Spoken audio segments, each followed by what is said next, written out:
My video today will highlight the 1980 Summer Olympic controversy. Although many of us have seen and enjoyed the Olympic Games on TV, we tend to overlook the political power behind the Olympic Games. Most people just enjoy the healthy competition between countries and enjoy watching different sporting events that the Olympics have to offer. The 1980 Summer Olympics boycott is a perfect example of how governments can control and influence people from around the world. In 1980, the United States of America boycotted the Summer Olympics in Moscow due to the Soviet war in Afghanistan. This political event affected the Olympic Games by dividing countries against one another. The Olympic Games were never meant to be political.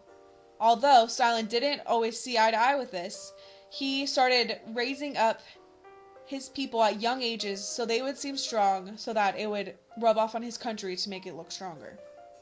It really was a pride thing. And to get his athletes to their best ability, he had to use them when they were young.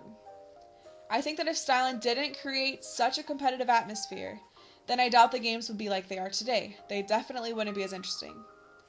It seemed as though the Soviet Union and the United States were always in a race for political, social, and scientific advancement. The Olympics were started as a way of educating people around the world to the diversities of different countries and uniting them with healthy competition.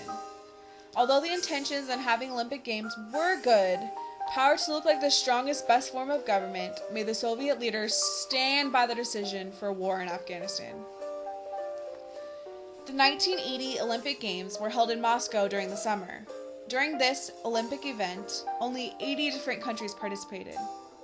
This is a very small number in comparison to the 145 countries that were invited.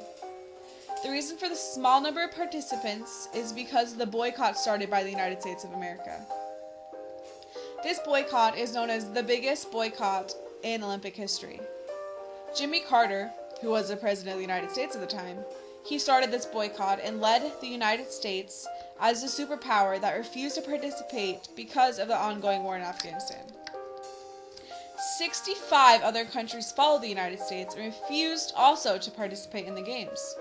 President Carter gave the Soviet Union 1 month to end the war, in hopes that they would not have to boycott the game for real.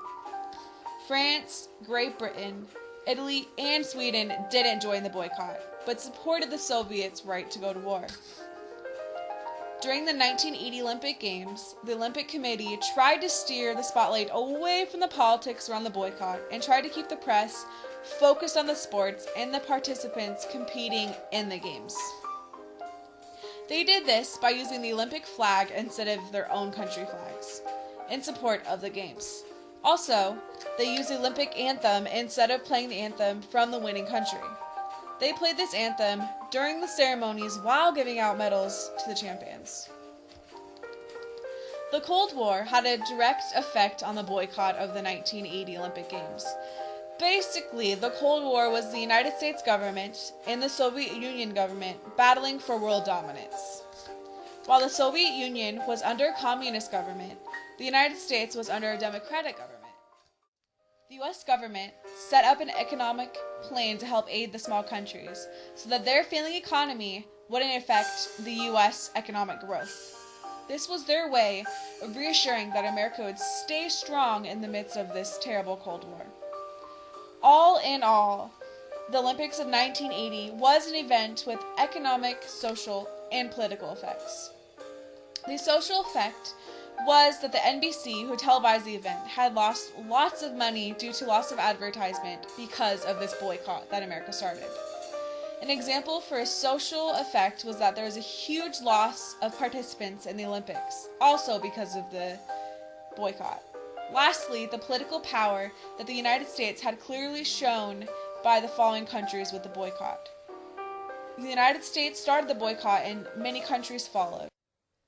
I hope that through this presentation you are now more clear as to what the 1980 Olympics were and what effects they have on the Cold War.